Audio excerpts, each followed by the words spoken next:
고난주간이죠. 아니 고난주간 아니 사순절. 사순절. 그래서 제목을 고난을 넣어서 이유 없는 고난이라고 붙여봤습니다.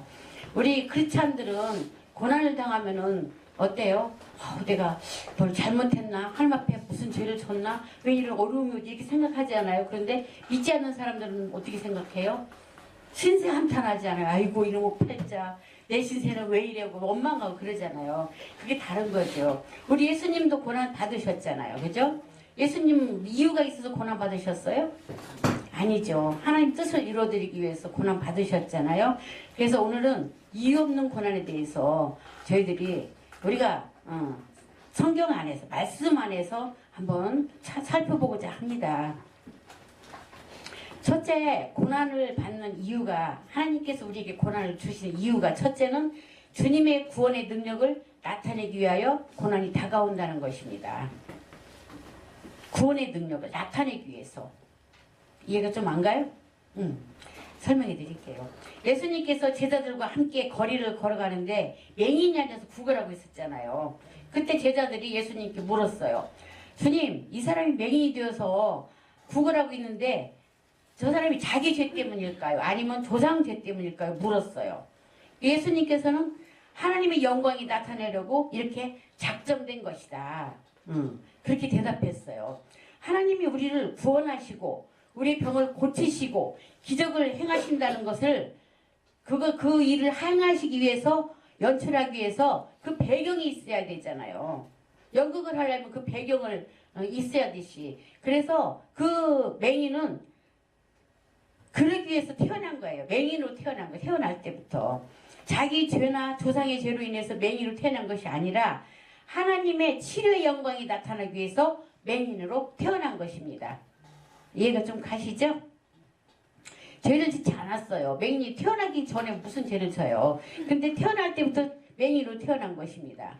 오늘 본문 말씀을 보면 우리가 항상 예수를 위해 죽음에 넘겨진다. 우리가 예수를 위해서 죽음에 넘겨짐은 예수의 생명도 우리 죽을 육체에 나타나게 하려면이라고 말씀하셨어요. 예수님을 위해서 우리의 삶 속에 죽음이 다가온다는 거예요. 예수님을 위해서. 이게 좀 안 가시는 거. 솔직히 말해서 우리 목회자들이 주일날 설교해야 되는데 아플 때 있잖아요. 몸이 너무 아파서 도저히 설교를 할 수가 없어. 교회 나갈 수도 없어. 그럴 때 어떻게 해요? 열이 나고 몸이 아프고 막 할 때. 그때는 어때요? 설교를 드리려고 기다리고 있는 성도들을 위해서 복음을 전해야 되기 때문에 죽기 살기로 기도하는 거예요. 기도하면 하나님께서 어때요? 나가서 할 수 있도록 도와주시잖아요. 그래서 기도를 그렇게 많이 했기 때문에 병을 치료하기 위해서 기도를 많이 했지만 그 기도를 통해서 능력이 나타나는 거예요. 또 은혜가 더 쏟아져요. 그래서 하나님께서 목회자를 또 아프게 하시는 거예요. 그래서 강단했으면 하나님께서 붙들어 주시고 힘을 주셔서 은혜 가운데 말씀을 전할 수 있도록 도와주시고 역사해 주시는 것입니다. 이해가 좀 가시죠? 미국에 TYK 그룹 김태연 회장님이라는 분이 있어요. 남자일까요? 여자일까요? 여자예요. 김태연이에요. 빈손 들고 미국으로 건너간 분이에요. 그분은 한국에 살 때 너무 가난했어. 아주 찢어지게 가난했는데 아버지는 날마다 술만 먹고 주정 부리고 막 폭행하고 자녀들도 때리고 마누라도 때리고 막 욕하고 막 그랬어. 그러고 살았어요. 너무너무 가난하게 살면서 막 얻어맞고 욕먹고 살면서 희망이 없는 거예요. 그래서 미국으로 갈 생각을 하는 거예요. 대담하죠, 여자가. 여자지만 아주 작은 키에 아주 열정적인 그런 사람이었어요. 그래서 빈손 들고 미국으로 간 거예요. 미국에 가서 정말 엄청난 고생을 하면서 열정과 끈기로 목표를 향해서 매진해서 지금은 6개의 벤처회사를 설립했다고 그래요. 인터넷 찾아보세요. 나와요. 지금은 여러 회사를 거느린 회장님이에요. 회장님. 여잔데 거부가 되었어요. 그리고 보면 가난도 필요할 때가 있죠. 그분이 가난하지 않고 이렇게 부모 밑에서 편안하게 학교 다니고 공부했으면은 미국에 갔겠어요? 안 갔지? 그럼 그게 훌륭한 사람이 됐겠어요? 그냥 평범하게 살다 결혼해서 애 낳고 살았겠죠. 그죠? 근데 그 가난과 그 힘든 고난 때문에 미국으로 건너가서 이렇게 열심히 목표를 향해 달려가서 이렇게 훌륭하게 성공을 한 그런 분입니다. 집에 가서 인터넷 찾아보세요. 김태현 회장. TYK 그룹 김태현 회장은 나와요. 고난이 없으면 평안이 증명되지 않아요. 고난을 통해야 평안하게 되었을 때 하나님께 감사도 하고 다른 사람들에게 이분처럼 간증도 할 수 있는 것입니다. 여러 가지 삶의 고난이 있어야 평안을 주시는 주님이 우리에게 나타나요. 나타날 수가 있어요. 평안할 때는 잘 나타날 수가 없어. 고린도후서 4장 11절 12절 보면 우리가 지금 오늘 본문 말씀이죠. 우리 살아있는 자가 항상 예수를 위하여 죽음에 넘겨지면 예수의 생명이 또한 우리 죽을 육체에 나타나게 하렵니다. 주님의 그 능력과 기적이 나타나게 함이라 그 말씀하신 거예요. 마가복음 4장 35, 39절에 보면 이 좀 긴데 제가 읽어 드릴게요. 그날 저물 때 제자들에게 이르시되 우리가 건너편으로 건너가자 하시니 그들이 무리를 떠나 예수를 배에 계신 그대로 모시고 가매 다른 배들도 함께 하더니 큰 광풍이 일어나며 물결이 배에 부딪혀 들어와 배에 가득하게 되었더라. 광풍 때문에 배에 물이 가득했다고 그래요. 예수께서는 밑에서 고물에서 베개를 베고 주무셨어요. 제자들이 막 예수님을 깨웠어요. 선생님이여 우리가 죽게 된 것을 돌보지 아니하시나이까 하니 예수님께서 깨어 바람을 꾸짖으시며 바다더러 이르시되 잠잠하라 고요하라 하시니 바람이 그치고 아주 잔잔하여지더라고 말씀합니다. 인생의 배가 풍랑을 만나도 예수님만 함께 계시면 잠잠해질 수 있는 것입니다. 예수님이 안 계신 것이 문제지 예수님이 같이 계시면 문제될 것이 하나도 없습니다.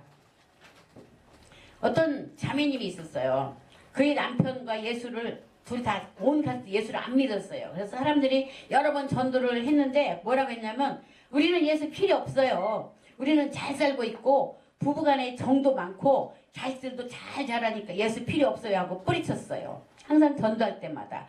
그런데 그 어린 아들이 하루는 자전거를 타다가 길거리에서 트럭과 부딪혔어요. 그래서 팔이 완전히 박살나버렸어요. 뼈가. 병원에서는 관절이 박살났으니 인공관절을 해놓을 도리밖에 없다고 그랬어요. 그런데 인공관절을 해놓으면 팔이 안 자라요. 자랄 수가 없어요. 그래서 몽당팔이 돼. 제가 아는 그 조이스 뭐 여행사 그 사장님이 팔이 요만밖에 안 해. 짧어 팔이. 그래서 이상하다고 물어보지는 못했어요. 그렇게 되는 거죠. 그래서 넉 달을 입원해서 치료했으나 팔은 점점 더 굳어지고 자라질 않았어요. 그러니 그 엄마가 얼마나 정말 고통스러웠겠어요. 그래서 하루는 이 자매님이 너무 답답해가지고 병원 구석 의자에 앉아가지고 기도를 한 거예요. 그때서 하나님을 찾는 거야.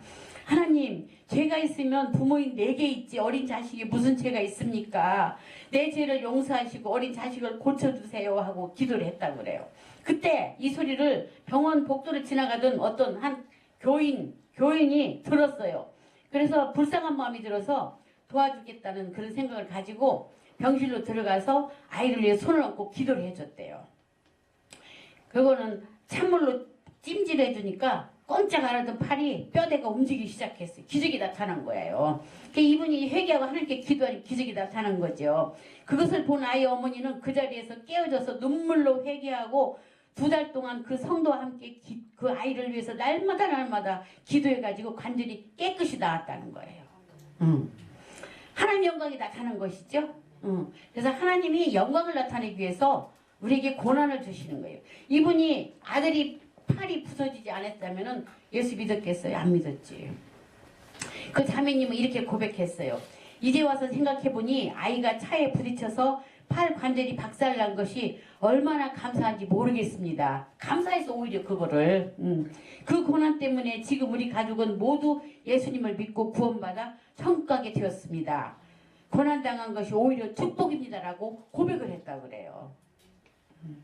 이유 없는 고난 같지만 결국 그 고난을 통해 하나님의 능력이 나타나고 온 가족이 구원받아서 살게 되었다는 말씀입니다.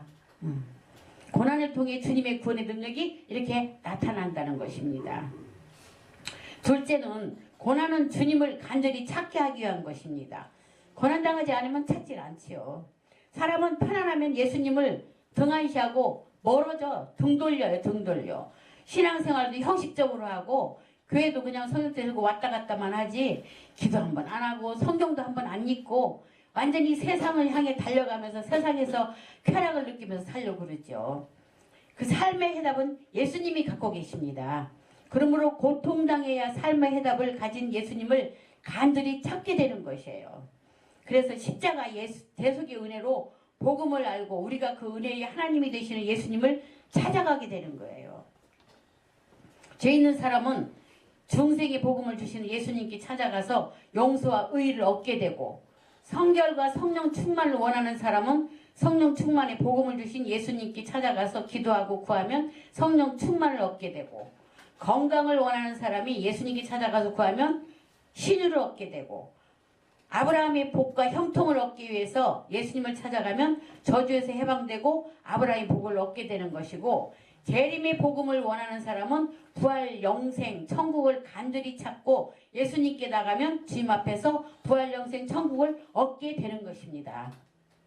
문제를 당해야 사람은 해답을 찾게 되는 것입니다.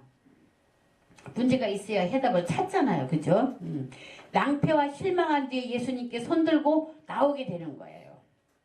마태복음 11장 28절에 수고하고 무거운 짐진 자들아 다 내게로 오라. 내가 너희를 쉬게 하리라고 말씀하셨습니다. 수고하고 무거운 짐진 자들이 오는 것이지 무거운 짐이 없는 자들이 짐을 벗겨주 예수님께 찾아오지 않잖아요. 에레미야서 29장 12절 13절 보면 너희가 내게 부르짖으며 내게 와서 기도하면 내가 너희들의 기도를 들을 것이요 너희가 온 마음으로 나를 구하면 나를 찾을 것이요 나를 만나리라고 말씀하셨어요. 기도하고 마음을 다해서 주님을 구하고 찾으면 주님을 만나게 될 것이라는 말씀입니다. 그렇게 간절한 마음으로 주님을 구하고 찾는 사람은 답답하기 때문에 찾게 되는 거예요. 자기 집 우물이 마른 사람이 물을 구하러 가지 자기 집 우물에 물이 콸콸 쏟아오르는데 물을 구하러 가지 않는 것이잖아요.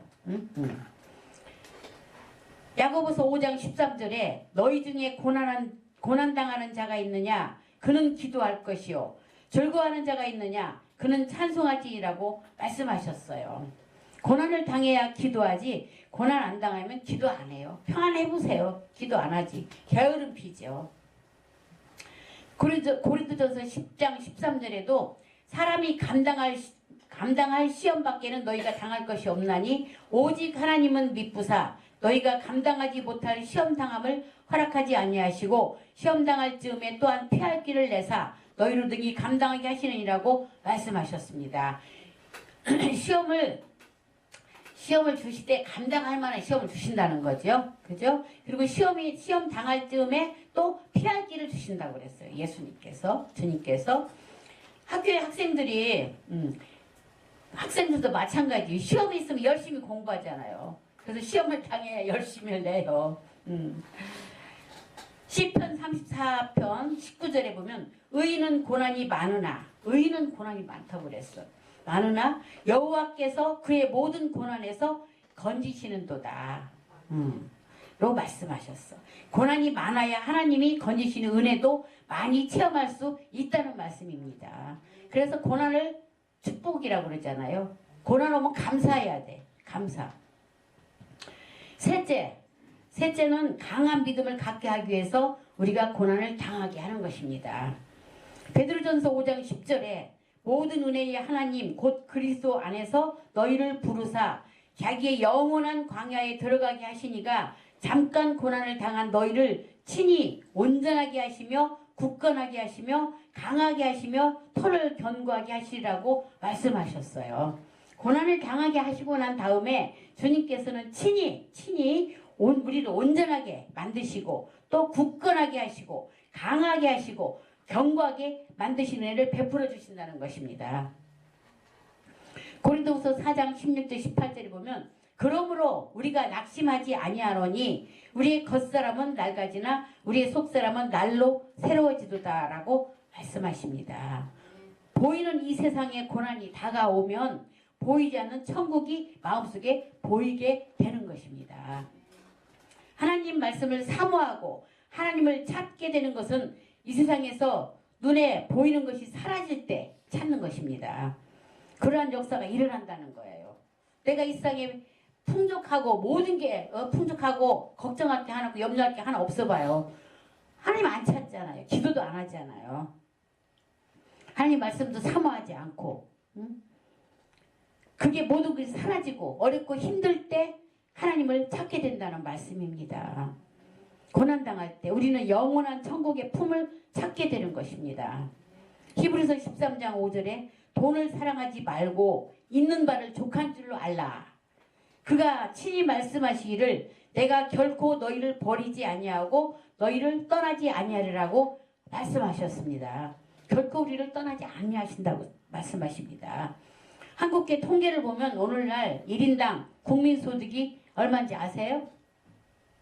27,000달러가 넘습니다.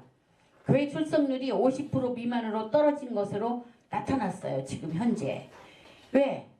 생활에 여유가 생기자 이제 사람들은 산으로 들로 사업장으로 가는 것입니다. 또 토요일 또 휴일이 되자 더욱 심해졌어요. 기도원에 이제 텅텅 비었어요. 옛날에는 기도원이 미어 터질 정도로 10,000원이었었어요. 그런데 이제는 기도원 안 가요. 그래갖고 조그만 기도원, 열악한 기도원은 문 닫아야 돼. 문 닫아야 돼. 문 닫아야 돼. 그 정도로 기도들을 안 해. 하나님을 찾지 않아요. 그런데 놀랍게도 우리나라 교인 출석률이 가장 좋았던 때가 언제일까요? 한국 전쟁이 일어났을 때. 전쟁으로 온 국민이 어마어마한 고통과 괴로움을 겪을 때 교회 출석률이 95%였대요. 그래서 어려워야 돼. 어려워야 돼. 고난을 당해야 돼. 고난이 닥치자 그 영혼의 구원의 본질이 구원의 불길이 막 타올랐던 거예요. 사람들은 고난을 당하고 고통스럽고 괴로워야 하나님을 찾고 하나님께 향한 마음이 뜨거워지는 것입니다. 그러나 하나님께 잘 먹고 잘 입고 잘 살고 편안하면 하나님이 향한 마음이 식어지고 느슨하게 되고 하나님을 뜨겁게 찾지 않아요. 그렇기 때문에 하나님께서는 우리가 하나님을 간절히 찾게 하고 강한 믿음을 갖게 하기 위해서 고난을 허락해 주시는 것입니다. 그 다음에 넷째, 우리를 겸손하게 만들기 위해서 고난이 다가오는 것입니다. 고난만큼 우리를 겸손하게 만드는 것은 없습니다. 아무리 건방져도 고난당하면 깨어지고 겸손하게 될 수밖에 없습니다. 바울 선생이 육신의 가시에 대한 말을 했죠. 고린도후서 12장 7절에 10절까지 여러 계시를 받은 것이 지극히 크므로 너무 자만하지 않게 하시려고 내 육체의 가시 곧 사탄의 사자를 주셨으니 이는 나를 쳐서 너무 자만하지 않게 하려 하심이라. 이것이 내게서 떠나가게 하기 위하여 내가 3번 주께 간구하였더니 나에게 이르시기를 내 은혜가 내게 족하도다. 이는 내 능력이 약한 데서 온전하여짐이라 하신지라. 그러므로 도리어 크게 기뻐함으로 나의 여러 약한 것들에 대하여 자랑하리니 이는 그리스도의 능력이 내게 머물게 하려 함이라. 그러므로 내가 그리스도를 위하여 약한 것들과 능력과 궁핍과 박해와 곤고를 기뻐하노니 이는 내가 약한 그때 강한 하나님의 은혜를 너무너무 많이 받았어요. 능력도 많이 받고. 그러나 교만하고 자랑하게 되면 하나님의 은혜와 은사가 다 떠나가 버리고 말기 때문에 하나님께서는 더 눈에 안질 가시를 주신 것이죠. 육체 가시가 필요했어요. 그래서 주신 것입니다. 그러면 우리를 낮아지게 하기 위해서 고난이 다가오는 것입니다. 겸손하게 하기 위해서 고난이 다가오는 것입니다. 낮아지고 주님만 의지하게 하는 것입니다. 고린도후서 1장 9절에 우리는 우리 자신이 사형 선고를 받은 줄 알았으니 이는 우리로 자기를 의지하지 말고 오직 죽은 자를 다시 살리시는 하나님만 의지하게 하심이라고 말씀합니다. 고통이 와서 우리 마음을 겸손하게 만드는 것입니다. 깨어지고 부드러운 인격을 갖도록 훈련과 연단을 시키는 것이 바로 고난인 것입니다. 고난이 오면 깨어지고 완악한 마음이 부드러워지고 겸손해지고 순종하게 되는 것입니다. 야고보서 1장 2절 4절에 보면 내 형제들아 너희가 여러 가지 시험을 당하거든 온전히 기쁘게 여기라. 이는 너희 믿음의 시련이 인내를 만들어내는 줄 너희가 알미라. 인내를 온전히 이루라. 이는 너희로 온전하고 구비하여 조금도 부족함이 없게 하람이라고 말씀하셨습니다. 완전한 인격자를 만들기 위해서 고난의 학교에서 훈련을 받는 거예요. 고난이 학교, 훈련받는 학교. 고난은 우리를 하나님의 형상에 걸맞는 사람이 되게 교육시키는 교육자인 것입니다. 우리가 잘 아는 헬렌 켈러, 우리 학생들 잘 알지요? 소경이잖아요. 소경뿐 아니라 귀머거리고 벙어리까지 됐어요. 그런데 그는 수많은 사람들을 전도했어요. 그런데도 또 태어난 지 6주 만에 의사의 실수로 맹인이 되었던 환희 제인 크로스비는 찬송가를 1만여 곡이나 작사했어요. 맹인이. 우리 찬송가에도 그녀가 지은 찬송이 무려 22곡이나 있다고 그래요. 걸어다니는 병원이라고 할 만큼 많은 병을 가지고 있던 칼빈 16세기 대표적인 종교 개혁자였잖아요. 그분도 걸어다니는 병원이었어요. 존 밀턴은 시력을 잃은 후에 뭘 지었어요? 신라곤. 신라곤이라는 명작을 남겼습니다. 시력을 잃은 후에. 이들은 모든 육체의 가시를 지닌 자들이었습니다. 그러나 오히려 이 가시를 통해서 하나님께 더 가까이 갈 수 있었던 것입니다. 하나님께서는 주님만 더 의지하도록 하시기 위해서 우리에게 고난의 가시를 주시는 것을 우리는 알아야 됩니다. 기부의 대명사로 알려진 록펠러 얘기를 자주 하죠. 록펠러는 원래 자기만 아는 이기적인 사람이었어요. 1870년에 스탠더드 오일을 설립하고 철도업자와 카르텔을 구축해서 미국 석유 시장의 95%를 장악한 독점 자본가의 대명사였습니다. 그런 노동조합을 무자비하게 탄압하고 끊임없이 경쟁자들을 파산시키며 시장을 지배했었습니다. 1882년 미국 국민들이 가장 미워하는 사람으로 록펠러가 꼽힐 정도로 악한 사람이었어요. 그러던 그가 55세에 갑자기 불치병에 걸렸습니다. 1년 이상 살지 못한다는 사형 선고를 받았습니다. 그가 마지막 검진을 받기 위해서 휠체어를 타고 병원에 가다가 병원 로비에 걸려있는 한 액자를 봤습니다. 거기에는 주는 자가 받는 자보다 복이 있다. 이런 그런 말이 써 있었어요. 그 글을 보는 순간 록펠러는 뭔가 망치로 머리를 쿵 하고 얻어맞는 기분이었어요. 그때 병원 접수 창구에서 죽을 병에 걸린 딸을 돈이 없어 입원 못 시키고 있는 한 여인의 울음소리가 들렸습니다. 록펠러는 비서를 시켜서 그 여인의 병원비를 대신 다 지불해 주었어요. 록펠러는 그때부터 기도하기 시작해서 형식적으로 교회에 나가던 신앙인의 모습을 완전히 버리고 예수님만 의지하는 신실한 그리스도인으로 변화된 것입니다. 신앙을 회복한 록펠러는 먼저 교회를 세웠는데 그 교회가 바로 뉴욕의 리버사이드 교회입니다. 그리고 록펠러는 재단을 만들어 가난한 사람들을 돕는 의료사업에 자기 모든 재산을 다 바쳤습니다. 고난이 이렇게 사람을 변화시켰어요. 이러한 활동과 함께 록펠러의 건강은 어떻게 됐을까요? 점차 회복되어서 55세에 1년밖에 못 산다는 사람이 98세까지 살았다고 합니다. 대단하지요? 예수님의 뜻을 이루기 위해서 주님은 고난이란 교육과정을 통해서 일하시는 것입니다. 고난을 당하면 당할수록 고난을 이기게 하시는 예수님을 알게 되고 체험하고 만나게 되는 것입니다. 예수님을 만나야 돼요. 만나야 진실된 크리스찬이 되는 겁니다. 고난이 있어야 축복도 따라오는 것입니다. 그러므로 이유 있는 고난도 좋고 이유 없는 고난도 좋습니다. 고난당할 때 우리 성도 여러분 원망하고 불평하지 마십시오. 탄식하지 말고 오히려 감사하고 하나님을 찬양하십시오. 하나님의 더 위대한 축복이 올 것을 기대하고 꿈꾸고 믿고 입술로 고백하는 여러분이 되셔서 정말 승리하는 우리 제한교회 성도님들이 되시기를 예수 이름으로 축원합니다. 아멘. 기도하겠습니다. 사랑이 많으신 하나님, 이유 없는 고난이 없음을 배웠으니